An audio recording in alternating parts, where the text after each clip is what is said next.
Adohai Kilrahum Vechanum Erech Apayim Verav Chesed Ve'emet Adohai Adohai Kilrahum Vechanum Erech Apayim Verav Chesed Ve'emet Notzer Chesed La'alafim. La paz sea con ustedes. Continuamos con la lectura concerniente al Evangelio de los Esenios. Dice el capítulo 16 lo siguiente: cuando dos de ellos hubieron ido a buscarlo, vieron a Jesús acercándose por la ribera del río, y sus corazones fueron henchidos de gozo y esperanza cuando oyeron su saludo: la paz sea con vosotros. Es un saludo muy hermoso, propio de los esenios. Y tantas eran las preguntas que le querían hacer, mas en su asombro no podían principar, pues nada se les venía a la mente. Y uno de ellos exclamó: Maestro, en verdad te necesitamos, ven y sálvanos de nuestros dolores. Y Jesús habló por medio de parábolas así: sois como el hijo pródigo, quien por muchos años comió. Primero que todo, vamos a entender que esto es una parábola que está trayendo el maestro a estas personas. Sois como el hijo pródigo, quien por muchos años comió, bebió y pasó sus días en desaciertos y libertinajes con sus amigos. Y cada semana, sin conocimiento de su padre, incurría en nuevas deudas y en pocos días despilfarró todo. Y los usureros siempre le prestaban dinero, pues su padre poseía grandes riquezas y siempre con paciencia pagaba todas las deudas de su hijo. Y en vano él con buenas palabras amonestaba a su hijo, mas él nunca escuchó los consejos de su padre, quien en vano imploraba que abandonara su vida desordenada, la cual no tenía fin, y le suplicaba que fuera a los campos a vigilar los trabajos de sus siervos. Y el hijo siempre le prometía ser mejor, si él pagaba sus nuevas deudas. Empero al siguiente día principaba de nuevo, y por más de 7 años, el hijo continuó en su vida licenciosa. Pero al fin, su padre perdió la paciencia y no pagó más las deudas de su hijo a los usureros. Si continúo pagando siempre, no habrá fin a los pecados de mi hijo. Luego, los usureros que habían sido engañados, en su enojo, llevaron al hijo como esclavo para que con su trabajo diario pagara el dinero que había sido prestado. Y así terminaron las glotonerías, embriagueces y los continuos excesos. Desde la mañana hasta la tarde, regaba los campos con el sudor de su frente y sus miembros le dolían por el trabajo, pues no estaba acostumbrado, y vivía solo de pan y no tenía sino sus lágrimas para remojarlo. Y cuando pasaron 3 días, sufrió tanto del calor y del cansancio que dijo a su amo: ya no puedo más, todos mis miembros están adoloridos, ¿cuánto tiempo más me atormentaréis? Hasta el día en que por el trabajo de vuestras manos me paguéis lo que me debáis. Y cuanto se hayan cumplido los 7 años, seréis libres. Y el hijo desesperado respondió llorando: pero apenas puedo soportar 7 días. Ten piedad de mí, pues mis piernas y mis brazos arden de dolor. Mas el malvado usurero exclamó: apresúrate con el trabajo. Si por 7 años pudiste emplear tus días y noches para desenfrenadas pasiones, ahora debes trabajar por 7 años. No te perdonaré hasta que hayas pagado hasta el último dracma. Mas el hijo, con sus miembros torcidos por el dolor, desesperado fue de vuelta a su trabajo para continuar con su obra. Apenas podía sostenerse de pie debido al cansancio y a los dolores, y cuando el 7º día llegó, el día del Shabbat o el día del sábado, en el cual ningún hombre trabajaba en los campos, entonces el hijo tomó fuerzas de las que le quedaban y tambaleándose se fue a la casa de su padre.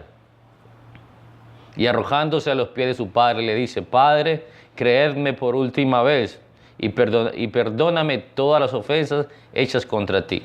Os juro que no volveré a vivir desordenadamente otra vez, y que seré vuestro hijo obediente en todo. Sálvame de la mano de mi opresor. Padre, mírame con piedad, mira mis miembros, no endurezcáis vuestro corazón. Y los ojos de su padre se inundaron en lágrimas, y tomando a su hijo en sus brazos le dijo: Regocijémonos, porque hoy me ha traído gran gozo, porque he encontrado a mi hijo amado, mi hijo que había perdido. Y vistió a su hijo con el mejor vestido, y todo el día hubo fiesta.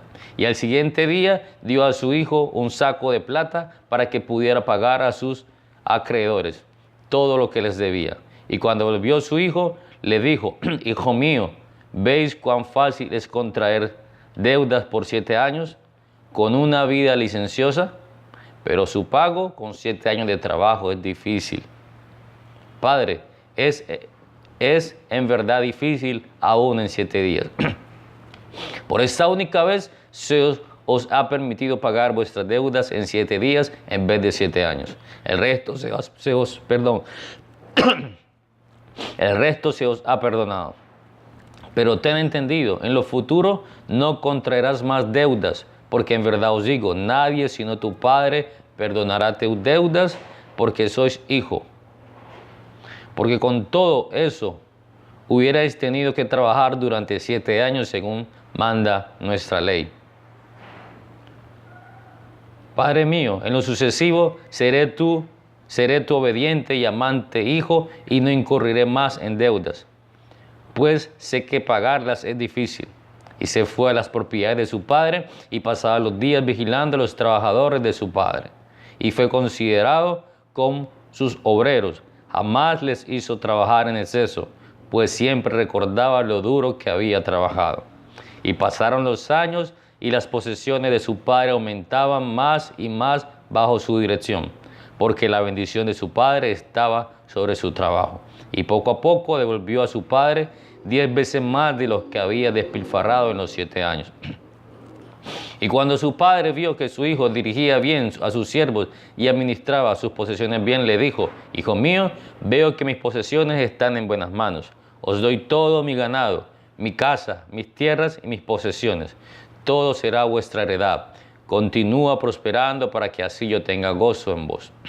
Y cuando el hijo hubo recibido la herencia de su padre, él perdonó a sus deudores todo aquello que no le podían pagar, pues no olvidó que sus deudas le habían sido perdonadas cuando no las pudo pagar. Y Dios le bendijo con larga vida, con muchos hijos y muchas riquezas, porque fue bondadoso con todos sus criados y con todos sus animales. Aquí está el meollo del asunto. Y Dios le bendijo con larga vida, con muchos hijos y muchas riquezas, porque fue bondadoso con todos sus criados y con todos los animales. Y aquí el maestro trae el significado de esta parábola. Algo importante que debemos notar aquí es que él dice que fue el día del Shabbat a su padre. Esto es una metáfora. El Shabbat, lo que es el Shabbat, la era mesiánica, el shofar, la salida de Egipto, todo hace alusión al despertar de la conciencia del ser humano. Es simplemente eso. El Shabbat es un código para hablar del despertar de la conciencia y la capacidad que tenemos nosotros de unificar el mundo físico al mundo espiritual. Como lo he explicado en algunas ocasiones, del 2 volvernos al 1. Mientras no entendamos que el 1 habita en nosotros y que somos el 2, no vamos a estar en Shabbat. Shabbat significa el cese de servidumbre a nuestro propio ego. Eso significa el Shabbat. Despertar la conciencia, entender que somos la divinidad aquí en la tierra y vivir de acuerdo a esa realidad. Dice el maestro, os hablo por parábolas para que podáis comprender mejor la palabra de Dios. Los 7 años de glotonería y embriaguez y de vida licenciosa son los errores pasados. El malvado acreedor es Satán, nuestro propio ego. Las deudas son las enfermedades. Los trabajos duros, los dolores. Y los hijos pródigos sois vosotros. El pago de las deudas consiste en desalojar de vuestros cuerpos los demonios y las enfermedades y el saneamiento de vuestro cuerpo. La bolsa de plata recibida del Padre consiste en el poder salvador de sus ángeles. El Padre es Dios. Las posesiones del Padre son el cielo y la tierra. Los siervos del Padre son los ángeles. El campo del Padre es el mundo, el cual es transformado en el reino de los cielos. Si los hijos del hombre obran de conformidad con los ángeles del Padre celestial. Porque os digo, es mejor que el hijo obedezca a su padre y vigile a los siervos de su padre en el campo, que ser el deudor de un malvado acreedor y trabajar y sudar en servidumbre para así pagar sus deudas. De igual manera, es mejor que los hijos de los hombres obedezcan las leyes de su Padre Celestial y que trabajen en su reino conjuntamente con sus ángeles, que ser los deudores de Satanás, el amo de la muerte y de todo error y enfermedad, y de que sufran dolores y penalidades con el sudor de su frente hasta que hayan pagado todos sus errores. Esa es la metáfora del hijo pródigo y el maestro aquí trae la explicación precisa y sencilla de lo que es ser un hijo pródigo. Simplemente es cuando nuestro Señor es el Satán, nuestro propio ego o nuestra propia oscuridad. El cese de actividades, el descanso del hombre en Shabbat, como lo dije, es el despertar de la conciencia de cada uno de nosotros. La paz sea con ustedes. Shalom Aleichem.